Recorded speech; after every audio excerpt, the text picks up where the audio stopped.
isn't that for little colts? No, don't tell me to be open-minded. Today was a special occasion, a rare opportunity where the responsibilities of multiple individuals don't take up most of the day. Extra leisure time that happens to line up just right. An afternoon with friends.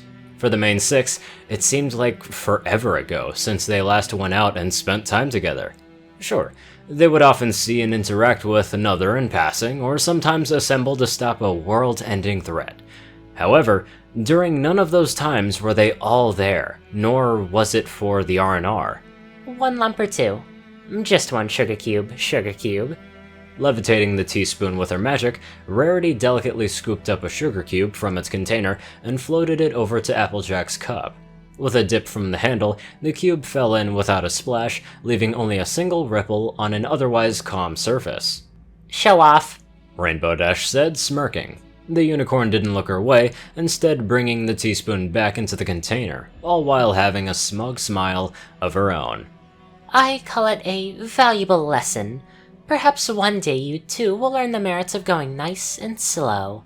Rarity motioned to the Wonderbolt's own teacup with a hoof. They were each served the same amount of tea. A majority of Rainbow Dashes just happened to be dripping down the side and collecting in the saucer. Bringing her cup to her lips, the unicorn began tilting it up when her eyes found something across the cafe that made her eyes narrow. Alright, ease up you two, Twilight said, giggling. Fluttershy wanted to bring us all together so we could relax. Beside her, the aforementioned Pegasus nodded before depositing 2 lumps into her tea. Besides, it's usually Applejack that gets to tease Rainbow Dash. No. Rarity placed a hoof to her lips as she closed her eyes. Setting her beverage back on its saucer, she cleared her throat with a curt and returned her gaze to the thing that appalled her so. Apologies, dear. I wasn't looking at Rainbow Dash, the unicorn said. I was looking at that. She pointed just to her hoof, nudging it once in the same direction. Every pony followed it to see 3 mares sitting in another table. Did they do something bad to you? Fluttershy asked, turning her head back to Rarity. If that was the case, we can walk over there and talk things out. Twilight offered. No, nothing like that, Rarity said. Her friends shifted their gazes between each other before they all settled on the unicorn. Then what's the problem? Applejack asked. It's that. She pointed again, this time fully extending her foreleg out across the table. The mares all looked again, some even squinting when they couldn't find anything of offense. Is that a sticker? Rainbow Dash pulled her head back before checking to make sure that what was on one of the mares' cheeks was indeed a sticker. I don't know a lot about high fashion or whatever, but a sticker, Rarity? That's what's setting your alarms off? Wait a minute. Pinkie Pie said with one eye closed and the other opened really wide. So wide, in fact, that it actually expanded out of her eye socket and snaked its way across the cafe and over to the unsuspecting trio.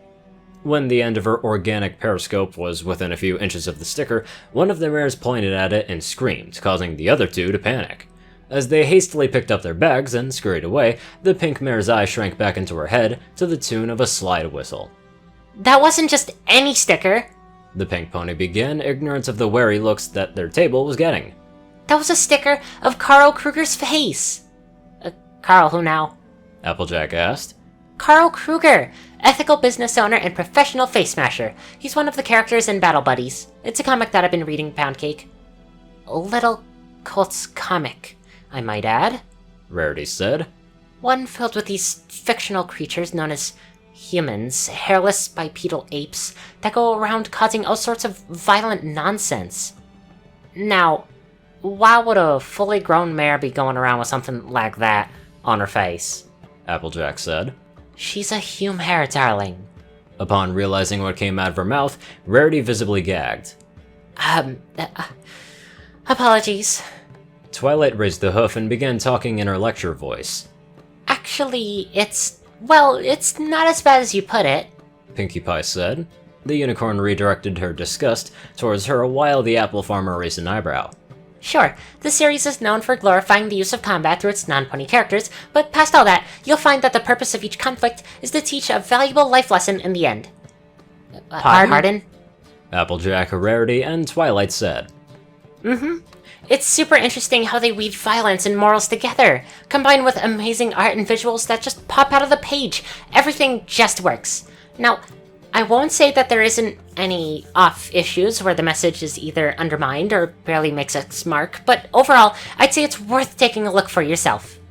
Twilight gave her a wide-eyed stare after she just heard her friends, the Partiest of Ponies, briefly explains the merits of a comic for little colts. I must say, Pinkie, that was very rational and coherent from you, and not at all said within 3 seconds. Well, yeah, after spending time reenacting some of the fight scenes with an excited little fool, of course you would get a little tuckered out. I'm only running on these sugar cubes right now. Pinkie Pie motioned to the container, where all but a quarter of the cubes remained. It too, Pinkie? Rarity asked with a look of shock. I would expect Rainbow Dash, but you? Well, what can I say? It's a good comic. Pinkie replied nonchalantly. Bucky, yeah, that sounds like a good comic, said the Rainbow Maiden Mare herself. So you got any I can borrow? They're not mine, silly. I give them back to Spike. They both looked at Twilight, one Pegasus looking more expectantly than the other. The Alicorn rolled her eyes while smiling.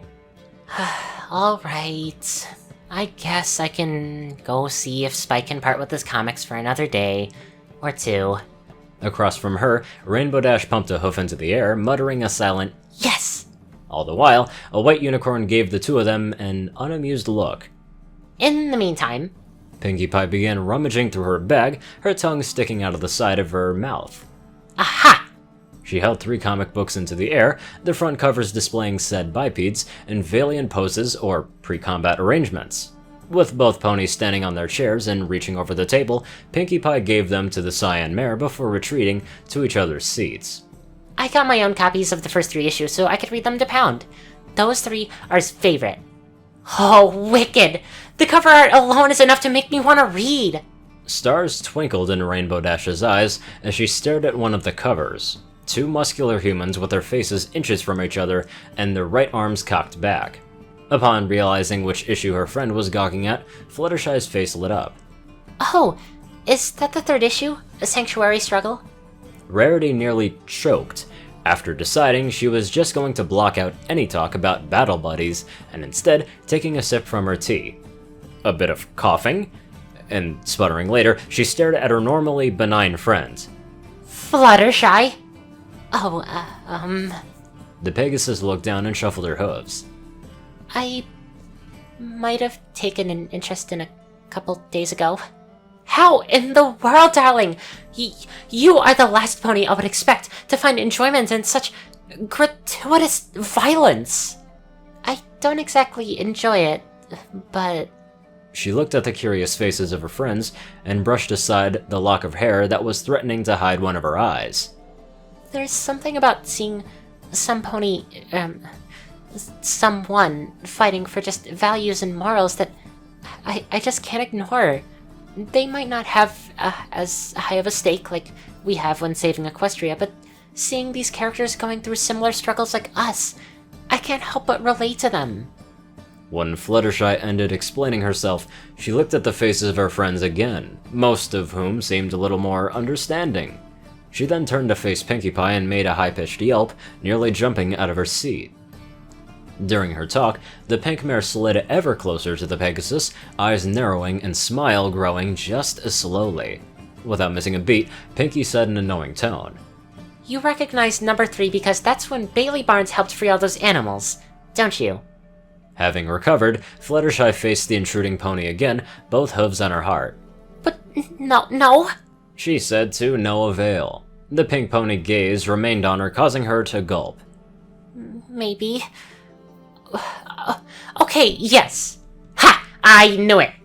Pinkie Pie's chair slid back to its original position as she began reaching over the table. I don't blame you, though. That guy is a nut for nature. She chucked 3 sugar cubes in her mouth and gobbled them up like nothing. I I can't believe the four of you! Rarity said. I don't know, Rares. Applejack finally spoke up. Seems pretty believable to me. It was then that Rarity added another victim under her scrutinizing gaze. She didn't say a word, but the orange mare chuckled all the same. I mean, the way you explained it all sounded inappropriate, even for something aimed for little colts. But after hearing what Everpony else had to say, it don't sound half bad after all. Heck, I might even give it a little look-see myself. At that moment, the unicorn sat up straight, eyes closed, and took a deep breath.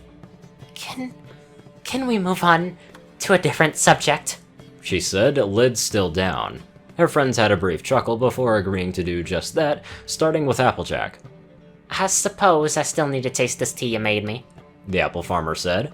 She only touched the side of the cup and was already looking unsure at the beverage. It's kinda cold, though. Later on that night, at the Carousel Boutique, Rarity was putting away all the things that she didn't get to clean before leaving the cafe. Rolls of fabric placed back on the shelves, stray pins returned to their cushion, and unspent spools reinserted to their empty slots on the spool rack. Besides the occasional meowing and shuffling from her cat, nothing else made a noise in her closed dress shop. After the last spool was put away, she retreated into her room, where her feline companion raced to her bed. Rarity didn't immediately follow suit. Instead, she just walked to the side of her bed and sat on her haunches. She waited for nearly an hour for the cat to finish making last-minute adjustments to her spot before going to sleep. But upon hearing the feline's calmed breathing, her horn lit up. 2 earplugs appeared seemingly out of nowhere and made their way to the cat's ears. Ever so gently, she tucked them inside, being extra careful not to wake up the already jumpy animal, and once they were in place, she clapped her hooves. Opal remained asleep. Briefly smiling to herself, she closed all the curtains and lights in her room with a quick sweep of her magic. She gave her surroundings a quick glance and then another after she lifted the sheets from the side of her bed. Reaching underneath, she pulled out a metal box with a 5-digit combination lock. It took her less than a second to turn all the digits to the correct number, the lock corresponding with a satisfying click. Checking her room for the 3rd time, she opened the box, and her eyes lit up. There, standing atop a pile of Battle Buddies comics, was none other than Miles Morale, a scholar, gentleman, and pugilist extraordinaire. He not only gives solid relationship advice to the future stallions of Equestria, but also delivers haymakers twice as hard. That, and also he's also well-versed in the etiquette of proper attire. Rarity hugged the figurine out of the box with a contained squeal, tucking its head under her chin. Pulling back from the embrace, she raised up one of its arms so that its fist was facing her and promptly bumped it with her hoof. A light scratching noise came from the bed, causing the unicorn to freeze. Hugging the figurine once more, she peeked her head out, horn pre-lit in case she needed to do something drastic. When she saw that it was just Opal sleep-kneading the sheets, she breathed a sigh of relief. Bringing her attention back to the figurine, she looked to the side, her head half turned the same way. No pony must ever know. With a kiss on the forehead, the figurine was returned to its spot on top of the comics and locked in the box once more. Rarity tenderly pushed it back underneath her bed, and after checking the area one last time, she draped the sheets back onto the side of the bed.